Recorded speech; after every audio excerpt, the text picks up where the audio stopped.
ग्वालियर में जिन सीटों पर कांग्रेस जीती है वहां विकास खटाई में पड़ता दिख रहा है। ग्वालियर पूर्व विधानसभा में सरकार के विकास के दावों पर सवाल खड़े होने लगे हैं। नगरीय प्रशासन और विकास विभाग ने ग्वालियर पूर्व विधानसभा के विकास के लिए दी गई 17 करोड़ 31 लाख की राशि वापस मांग ली, जिस पर सियासत गरमाने लगी है।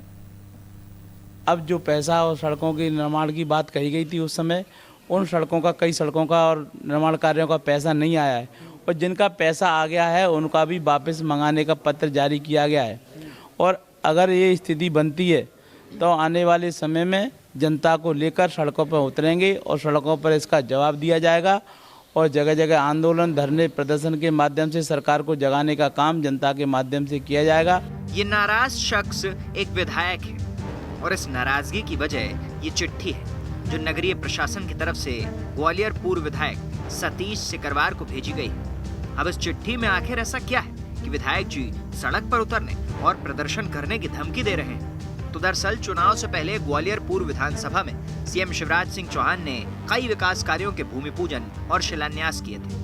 लगभग 17 करोड़ 31 लाख की राशि ग्वालियर नगर निगम को भेजी गई थी। अब चुनाव के बाद सरकार इस राशि को निगम कमिश्नर से वापस मांग रही है। इसके लिए एक पत्र लिखा गया है जिसमें तत्काल पैसे अकाउंट में जमा करने की बात कही गई है। सरकार के इस कदम को जहां उपचुनाव में मिली हार के साइड इफेक्ट के तौर पर देखा जा रहा है, तो वहीं विधायक सतीश सिकरवार ने नाराजगी जाहिर करते हुए आरोप लगाया है कि ये सरकार की बौखलाहट है और सरकार जनता के साथ बदले की राजनीति कर रही है। ग्वालियर पूर्व विधानसभा के साथ सौतेला व्यवहार किया जा रहा है।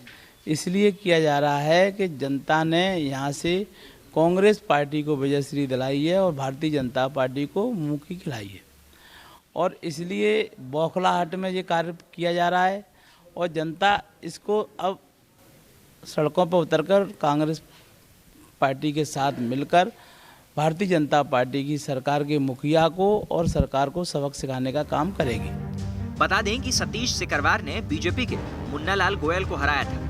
वैसे विधायक की इस नाराजगी के बीच एक सच ये भी है कि ग्वालियर में स्मार्ट सिटी के कार्यों की रफ्तार काफी धीमी रही है और ग्वालियर पैसा खर्च नहीं कर पाया तो पैसे भोपाल भी ट्रांसफर हुए हैं। इस बार भी आरोप कुछ इसी तरह के लग रहे हैं कि प्रोजेक्ट्स के लिए पैसे दिए गए थे और करीब 1 साल बीत जाने के बाद भी नगर निगम उन पर काम शुरू नहीं कर सका। बहरहाल आप ये भी जान लीजिए कि आखिर ये पैसे आए किन प्रोजेक्ट्स के लिए थे। तो मुरार नदी के जीर्णोद्वार के लिए 17 करोड़ 30 लाख की लागत स्वीकृत की गई थी। इन पैसों से मुरार नदी में जल संवर्धन और रिंग रोड बननी थी। इसका खर्च 10 करोड़ रुपए आना था। साथ ही बारादरी चौराहे से मुरावली तक सड़क का निर्माण होना था। इस पर करीब 65 लाख रुपए खर्च होने थे। मुरावली चौराहा से मोहनपुर तक सड़क 1 करोड़ 29 लाख में बननी थी। पार्क के निर्माण के लिए 2 करोड़ 40 लाख थे।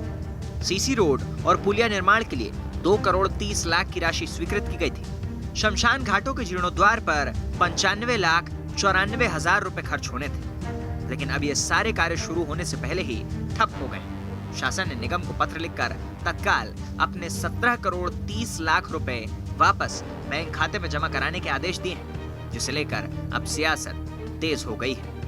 ग्वालियर से विनोद शर्मा के साथ टीम न्यूज़ स्टेट।